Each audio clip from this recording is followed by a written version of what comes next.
Les témoignages suivants ont été soumis par les personnes qui les ont vécus. Ces histoires sont censées décrire des événements réels.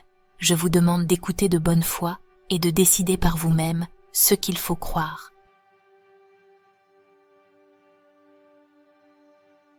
Cela se passait en 2007. Ma famille venait de s'installer dans une caravane en milieu rural dans l'Indiana. À l'époque, j'avais 15 ans et je protestais contre notre déménagement, me sentant arrachée à mes amis et à ma vie dans la ville d'où nous venions. D'octobre à décembre de cette année-là, j'ai retardé mon inscription à l'école et je suis restée à la maison, plongée dans une période de dépression. Pendant ce temps, je faisais des rêves vivides d'une fille. À chaque fois, elle était dans la voiture qui venait de se cracher, criant à l'aide, me suppliant de l'aider. Je courais vers la voiture dans mon rêve, mais j'avais l'impression que mes pieds étaient coincés dans la boue. Ces rêves étaient si réels que je m'en souviens encore dans les moindres détails à ce jour. Une fois que j'ai commencé à fréquenter le lycée local, j'ai commencé à sortir avec une fille plus âgée et nous allions fréquemment à l'école ensemble le matin. Un jour, alors que nous roulions sur l'une des routes de campagne, je lui ai demandé de s'arrêter. Je commençais à me sentir très mal et j'avais besoin de vomir. Après l'avoir fait, je lui ai demandé de me ramener à la maison, ce qu'elle a fait. Cependant, à peine 5 secondes après que nous ayons fait demi-tour, j'ai remarqué quelque chose que je n'avais pas vu auparavant dans sa voiture. Accrochée au rétroviseur, se trouvait une photo commémorative d'une fille, la fille de mes rêves. Mon sang s'est glacé et je suis sûre que ma peau déjà pâle est devenue encore plus pâle. J'ai commencé à pleurer. Ma petite amie a remarqué mon malaise physique et m'a demandé si j'allais bien. J'ai arraché la photo du rétroviseur et lui ai demandé qui était la fille, un peu effrayée par ma soudaine agitation.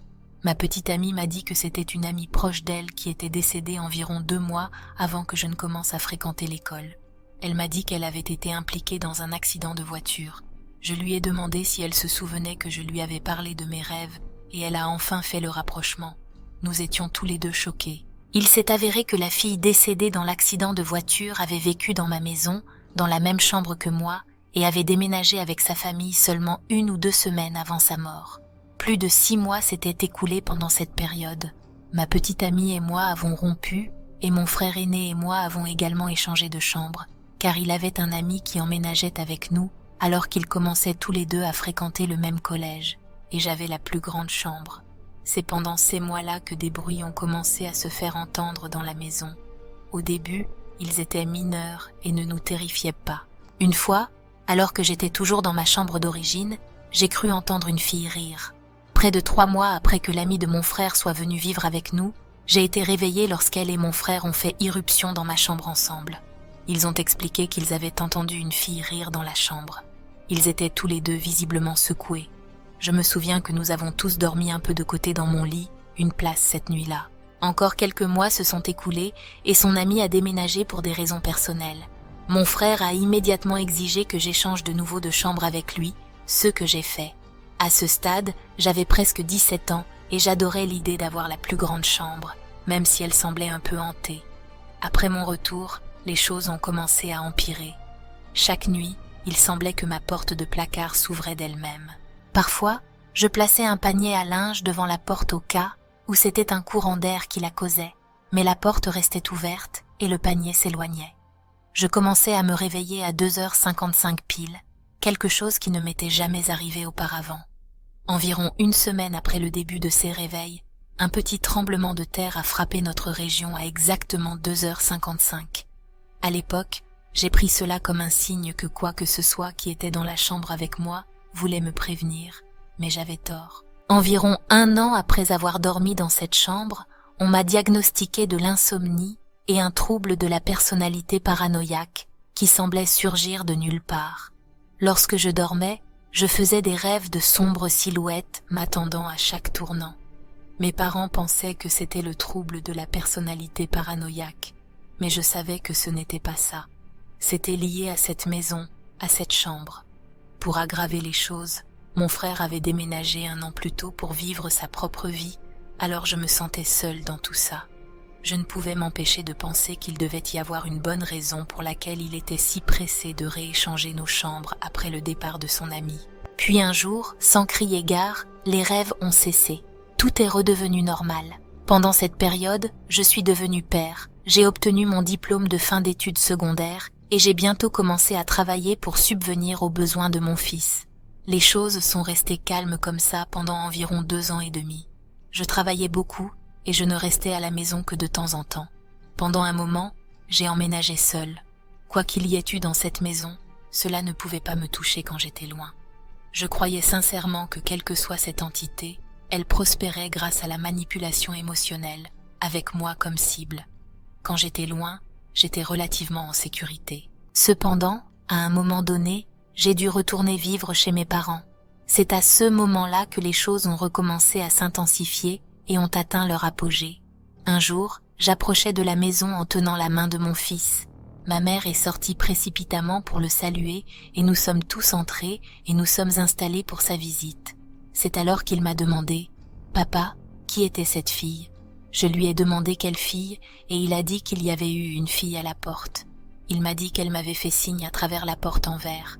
J'ai immédiatement pensé qu'il voulait dire ma mère, car il n'y avait aucune autre fille dans la maison, donc j'ai ignoré ça à l'époque. Maintenant, avec le recul, je ne suis pas si sûre de ce qu'il a vu. Après ce moment-là, j'ai continué à vivre des expériences étranges dans la maison. Elles semblaient s'intensifier, passant de bruits étranges, voire de visions étranges, à des rencontres physiques.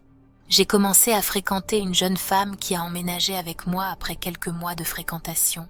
Ma chambre était en train d'être tapissée, donc elle dormait sur un canapé-lit dans le salon. Une nuit, en retournant au canapé-lit, j'ai eu l'impression que quelque chose se tenait derrière moi, les bras tendus pour me saisir. J'ai sauté dans le lit, ayant l'impression d'avoir à peine échappé à ces bras tendus pour trouver ma petite amie qui tremblait physiquement.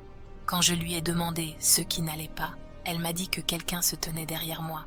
Une fois que nous sommes retournés dans ma chambre, les choses ont empiré. La nuit, à moitié endormie et à moitié éveillée, je voyais une silhouette sombre bouger depuis mon placard à côté de mon lit. Une nuit, cela a été encore plus loin et a commencé à m'étrangler. J'étais physiquement en train de suffoquer, incapable de bouger, à peine capable de respirer. Je décrirais cela comme une paralysie du sommeil, mais je suis certain que c'était réel. Ma petite amie s'est réveillée soudainement, s'est assise et a repoussé ce que l'ombre était hors de moi dans l'obscurité. Elle l'avait aussi vue, mais contrairement à moi, elle était bien éveillée. À moins que nous ayons tous les deux halluciné la même chose, je n'ai d'autre choix que de conclure que l'ombre sombre était vraiment là. Après cela, nous avons quitté la caravane au moment où mon frère a emménagé avec son petit ami. Environ 1 an ou 2 plus tard, ils m'ont raconté leurs expériences après mon départ. Les choses ont empiré. La lumière de la salle de bain clignotait à chaque fois qu'ils entraient. Si mon frère le reconnaissait et demandait d'arrêter, ça n'en devenait que pire. Ils ont été victimes d'attaques physiques. Les cheveux de mon frère ont été tirés. Il a même eu quelque chose qu'il a attrapé alors qu'il tendait la main dans son placard pour prendre une chemise. Une nuit, ils ont entendu des sanglots venant de ma vieille chambre. Quand ils ont ouvert la porte, un cri strident a retenti, la porte du placard s'est ouverte en grand et le cri a continué. Ils m'ont dit que ça sonnait comme des ongles traînés contre le mur. Le son a circulé dans la pièce, puis est sorti par la fenêtre. Après cela, l'activité a cessé. Ils ont déménagé peu de temps après, lorsque mon père a quitté la maison aussi. À ce jour, nous n'avons aucune idée de ce qui se trouvait dans cette caravane. Il prenait de nombreuses formes, la fille dans l'accident, une silhouette sombre, et même la fille que mon fils a vu me faire signe depuis la porte. Nous l'appelions simplement le change-forme. Quoi qu'il en soit, ça m'a tourmenté de mes 15 ans à mes 22 ans. Je suis content d'en être sorti, car quoi que ce fût, ça se nourrissait de moi.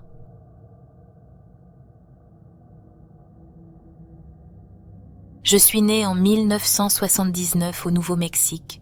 En grandissant, j'avais ma sœur Jessica, qui était de 18 mois mon aînée, mais je me souviens avoir vu un autre enfant avec nous. J'ai quelques souvenirs vagues d'une autre petite fille dans ma maison. Elle était souvent dans la pièce avec ma sœur et moi. Je me souviens l'avoir cherchée chaque fois qu'elle n'était pas là.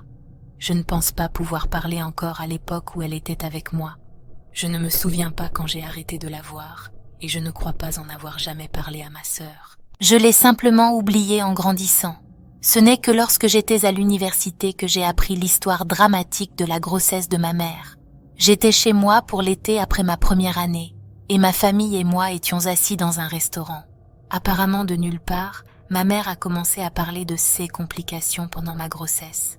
J'avais déjà entendu une partie de cette histoire, mais elle ne m'avait pas tout dit. Elle a continué à raconter que lorsque j'avais environ 4 mois de gestation, elle et mon père étaient partis en voyage de pêche et elle avait commencé à saigner abondamment.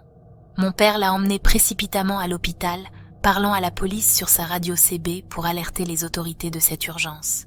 Après leur arrivée et l'évaluation de ma mère, le médecin lui a dit qu'elle avait fait une fausse couche et qu'il n'y avait plus rien à faire.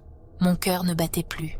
Ils ont programmé un curetage pour enlever tout tissu fœtal restant et ma mère est rentrée chez elle pour pleurer et attendre une semaine jusqu'à la procédure. Une semaine plus tard, mes parents sont retournés à l'hôpital juste avant la procédure. Le médecin examinait ma mère et a découvert un battement de cœur. Il était faible, mais il était là. Il a conseillé à ma mère de procéder quand même au curetage, bien que maintenant cela qualifierait comme un avortement. Le médecin a affirmé que j'avais été sans battement de cœur pendant un certain temps et que je serais au mieux cérébralement mort si je parvenais à terme. De plus, il a dit qu'un enfant comme moi dépendrait complètement de soins à temps plein et ruinerait sa vie. Ma mère a refusé de mettre fin à la grossesse. Le médecin lui a alors conseillé de ne pas dire à sa famille que l'enfant qu'elle portait serait gravement handicapé. Elle n'a parlé à personne de ses prédictions et n'a eu aucune autre complication pendant la grossesse. Lorsque je suis née et que j'étais parfaitement en bonne santé, c'était considéré comme un miracle médical. Je connaissais déjà la majeure partie de cette histoire. Ce que je ne savais pas et ai appris en étant assis dans ce restaurant, c'est que ma mère avait fait une fausse couche. Elle avait conçu des jumeaux.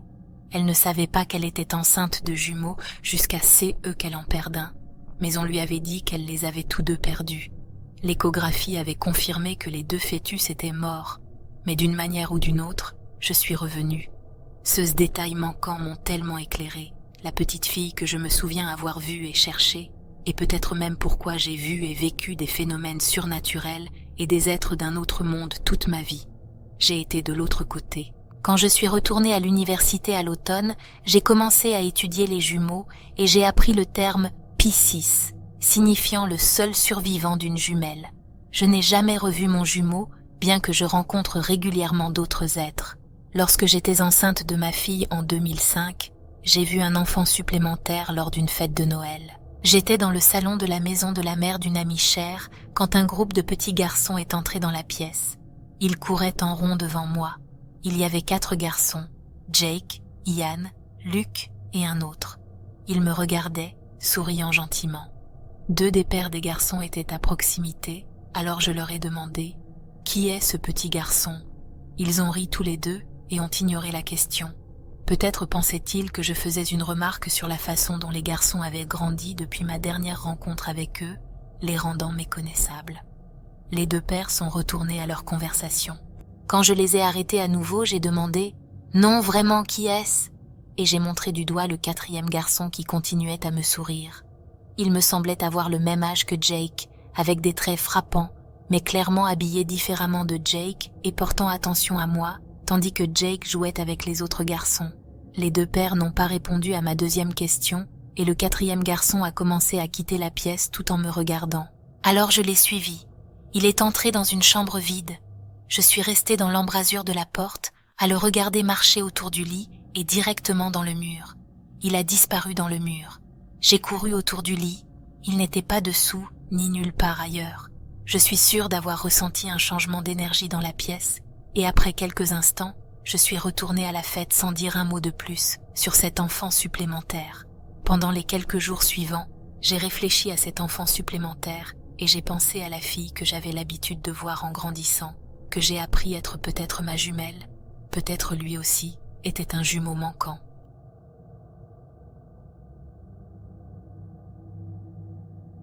Même si cela fait quelques décennies que cela s'est produit, je peux tout me rappeler comme si cela s'était passé hier.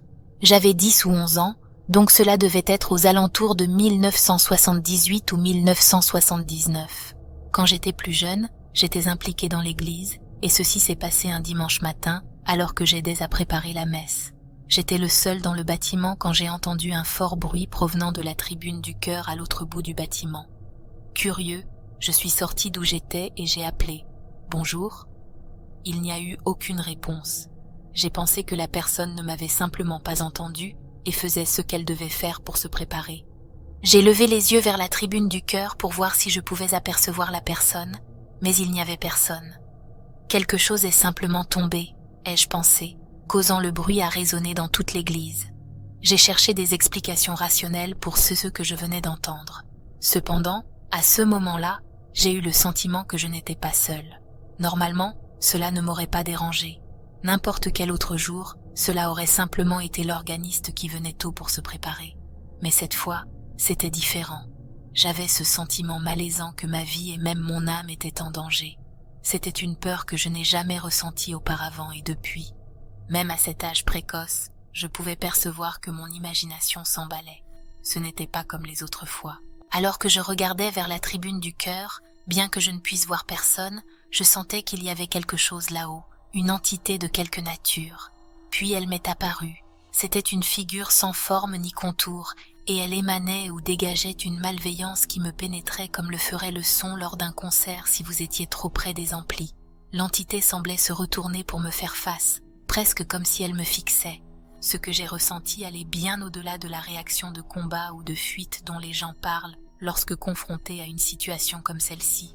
J'étais figée là, bien au-delà de la peur, et mon esprit ne traitait pas les choses pendant quelques secondes. Puis, soudain, mon esprit est revenu à la réalité, et je me suis simplement enfuie de l'église. Je suis restée dehors jusqu'à ce que je voie le prêtre quitter le presbytère et se diriger vers l'église.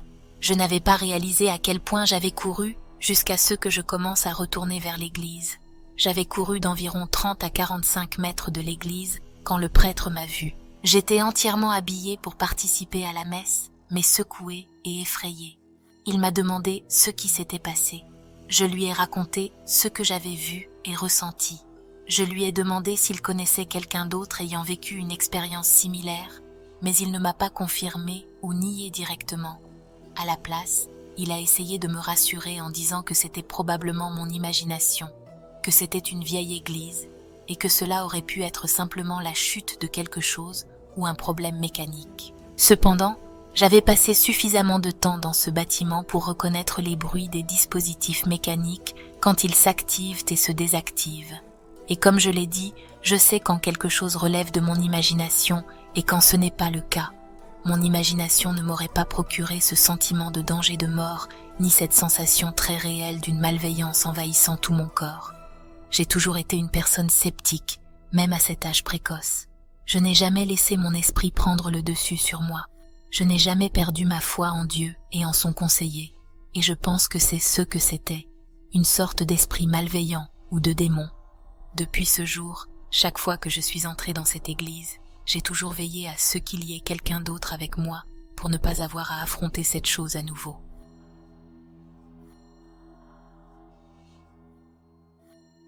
Il y a de nombreuses années, j'allais à une école primaire dans le Michigan. À l'époque, j'étais complètement obsédée par les animaux, alors j'aimais retourner les bûches et les grosses pierres pour voir quel genre de petites créatures intéressantes se cachaient en dessous. Pendant la récréation, je passais la plupart de mon temps à explorer les collines herbeuses du côté sud de la cour de l'école. Cette zone était située très près d'une route très fréquentée, mais pour une raison quelconque, il n'y avait pas de clôture qui séparait la route de la cour de récréation. J'ai toujours trouvé cela étrange, car quelqu'un aurait probablement pu s'échapper s'il le voulait. Je suppose que l'école pensait que personne n'irait là-haut. De temps en temps, alors que j'étais là-haut tout seul, je remarquais la silhouette floue d'une personne courant très rapidement à seulement quelques mètres de moi. Habituellement, je voyais cela du coin de l'œil, mais il y avait quelques fois où je le regardais directement. Ça ne faisait aucun bruit du tout, ça courait simplement rapidement sur la colline raide et sur la route, puis ça disparaissait comme ça. Une seconde, il était là, et la suivante, il avait disparu sans laisser de traces. Ça ne me faisait jamais peur. En fait, je n'y prêtais presque jamais attention. Après un certain temps, enfant, j'ai simplement supposé que c'était complètement normal que les gens voient des choses comme ça.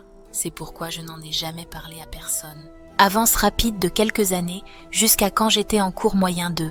L'une de mes enseignantes faisait une conférence à notre classe sur les conséquences du harcèlement. Elle nous a expliqué comment on ne sait jamais vraiment ce que quelqu'un d'autre peut ressentir, et un jour, On pourrait pousser cette personne à bout, ou on pourrait faire quelque chose par accident, dont on regretterait toute notre vie. Elle a terminé la conférence avec une histoire de quand elle était à l'école primaire. Elle nous a dit qu'elle avait fréquenté cette même école primaire quand elle était enfant.